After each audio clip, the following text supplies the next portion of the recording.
خطيرة على مرمى الحزم. 6 لاعبين من الشباب، لاعبان من الحزم، وكرة ناحية عبد الله الشيل، والشيل والثاني شبابي.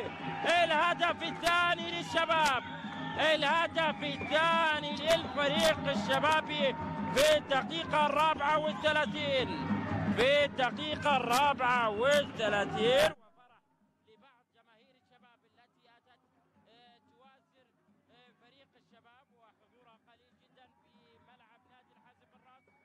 2 الحزم، 2 الحزم، وين 2 الحزم؟ 2 الشباب.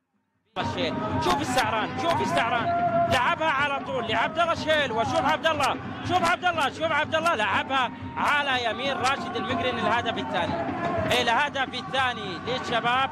وشوف شوف العدد لاعبي الشباب في الهجمه، وشوف شيل لعبها وهو مرتاح على يمين راشد المقرن. الهدف الثاني. والسعران هو بالفعل من يستحق الاشاده في صناعه